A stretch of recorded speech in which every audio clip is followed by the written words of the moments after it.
இன்னைக்கான Bigg Boss promo 3 VJS FJ கிட்ட நீங்க இந்த வாரம் வீட்டு தலையா இருந்தும் எதுவும் பண்ணல, பார்வதிக்கு அசிஸ்டன்ட் வார்டனா இருந்துமே அவங்களுக்கு ஹெல்ப் பண்ணல, நீங்க என்னதான் பண்ணுனீங்க அப்படின்னு கேட்டா சுத்தி வளைச்சு ஒரு பதில் சொல்றீங்க அப்படின்னு சொல்லிட்டு எஃப்ஜே கிட்ட கேட்குறாரு. அதுக்கு எஃப்ஜே சொன்ன பதில் வந்து பாத்தீங்கன்னா ரொம்ப ஓவர் ஆட்டிடியூட்டா இருந்திருக்குது விஜேஎஸ்க்கு. அதை வான் பண்ற விதமா விஜேஎஸ் எஃப்ஜேயை பார்த்து, எஃப்ஜே நீங்க உங்க ஃப்ரெண்ட்ஸ் கிட்ட ஜாலியா பேசுறப்போ இந்த மாதிரி பேசிக்கோங்க, என்கிட்ட இப்படி பேசக்கூடாது அப்படின்னு சொல்றாரு. அது மட்டும் இல்லாம எஃப்ஜேவை பார்த்து நீங்க இந்த வாரம் டாஸ்கா விளையாடல, சமைக்க முடியலன்னு சொல்றாங்க, அங்கேயும் போய் என்னன்னு போய் பார்க்கல, பிரச்சனைன்னு கத்துறாங்க பாரு, அங்கேயும் போயிட்டு தலையா நீங்க அட்ரஸ் பண்ணவும் இல்லை, கேட்டா கன்ஃபியூஸ் ஆயிட்டேன்னு பதில் வேற சொல்றீங்க, அந்த பதிலை ஏத்துக்கிற மாதிரி எங்களுக்கு இல்லை. நீங்க சாண்ட்ரா கிட்ட என்ன சொன்னீங்க எஃப்ஜே அப்படின்னு கேட்கிறாரு. சாண்ட்ரா எந்திரிச்சு பதில் சொல்றாங்க.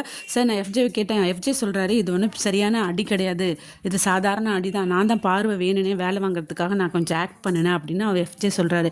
உடனே ஆடியன்ஸ் சைட்ல இருந்தும் பாரு அண்ட் பிரஜன் நிறைய பேர் அப்படியே ஷாக்காக அமௌண்ட் பண்றாங்க. ஆருக்கு இது கேட்குறப்ப பயங்கர ஷாக்கா இருந்துச்சு. தனியாக அழுதுட்டு இருக்கிறாங்க. அப்போ கமருதீன் இன்னும் ஒரு சில பேர் அவங்கள சமாதானப்படுத்துகிற மாதிரி காமிக்கிறாங்க. அப்போ பாரு என்ன சொல்கிறாங்கன்னா, இவனுங்க எப்பயுமே இப்படி தாண்டா பண்ணுறாங்க அப்படிங்கிறாங்க. இதுதான் இந்த ப்ரோமோவில் இருக்கிற கண்டென்ட். ஜேக்கு தேவையான ரோஸ்ட்டு விஜிஎஸ் கொடுத்துட்டாருன்னு நம்ம நம்பலாம். இந்த வீடியோக்கு லைக் கொடுக்க மறக்காதீங்க. தேங்க்யூ.